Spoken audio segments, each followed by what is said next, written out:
Hey gang, I thought I would do a quick video for you concerning some changes that are being made to the AP Music Theory test.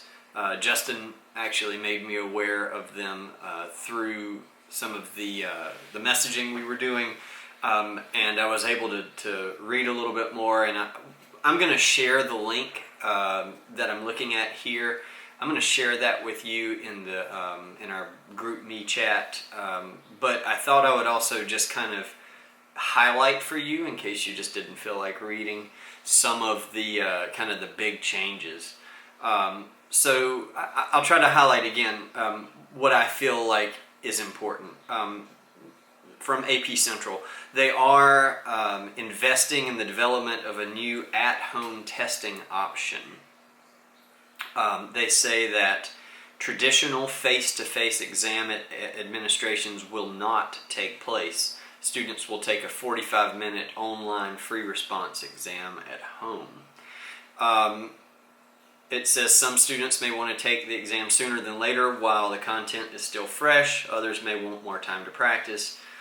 For each AP subject, there will be 2 different testing dates, I guess, that you can choose, or maybe you have to do both. I'm unsure on that.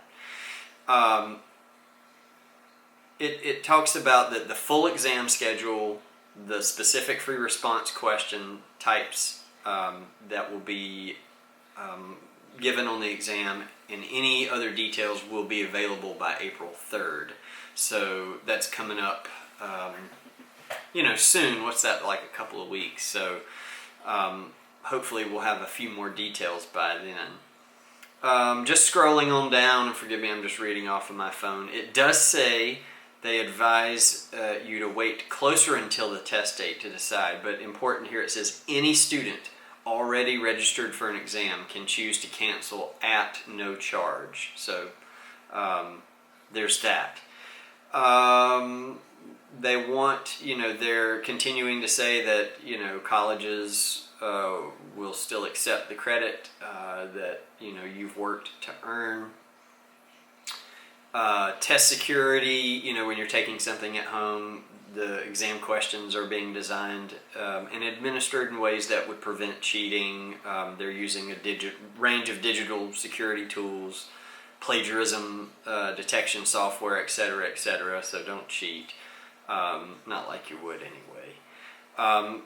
So getting specific to AP Music Theory, and I'm scrolling down to it, they talk about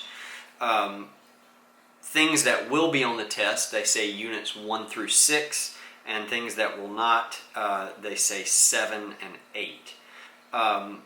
So what is exactly units 1 through 6?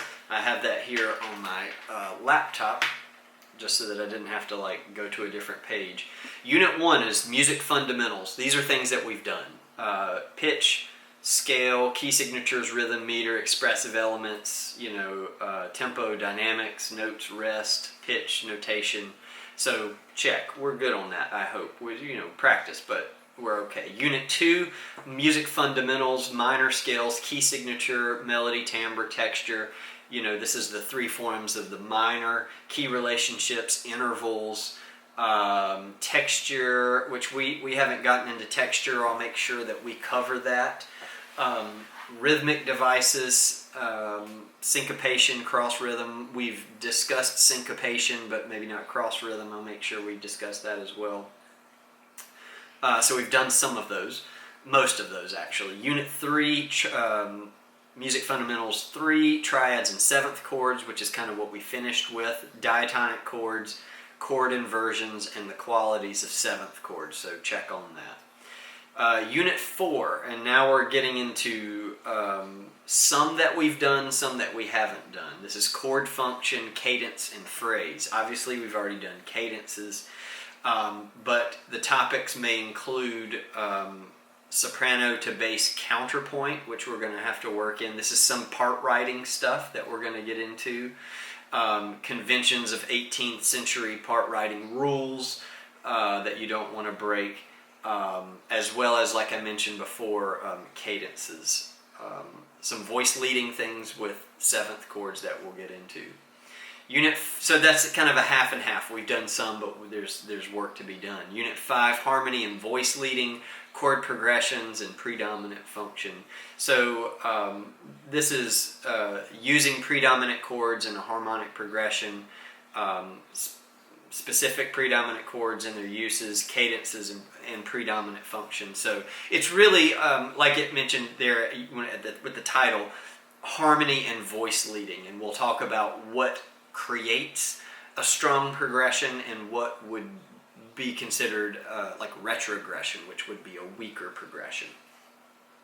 And we're getting up here to Unit 6, which is the final one they state that would be on the test. Harmony and voice leading 3. Embellishments, motives, and melodic devices. So embellishing tones, melodic sequencing, harmonic sequencing.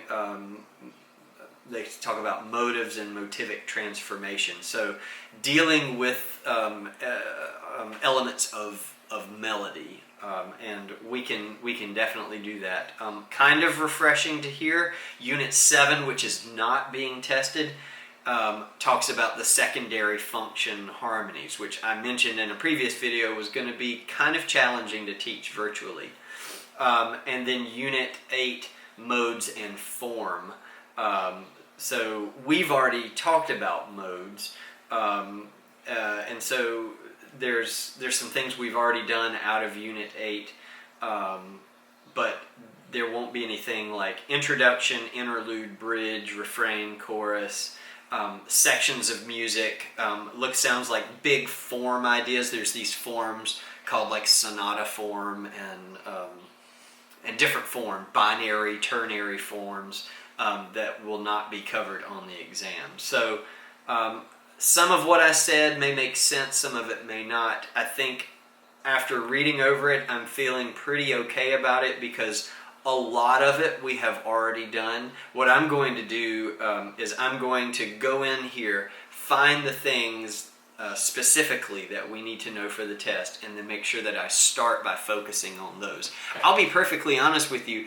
I'm okay with teaching you secondary chords, presenting the topic. I don't think it's bad that you leave with some knowledge that might not be on the test. But I'll make sure not to do over focus on that. I'll try to stay focused towards what would be on the test, and then have that other information be kind of more optional. I'll try to find a way as well. I'll make it really clear in either the title or at the very start of a lesson when I put a video out to say, this lesson is going to be tested on the exam, or this lesson is not on the exam, but for those of you who want to learn about it, like secondary chords, etc., you could watch that. That way you could be really specific about what you focus on. So anyway, I'll do more as I learn more, and I hope this was kind of helpful and maybe put some questions out of your mind and maybe put you at ease, or maybe it didn't. I'm going to upload this video, and then I'm going to share it in the group me, and then I'll also share with you the link that'll take you directly towards the URL that I was reading off of in case you want to do that. So we'll see you next time.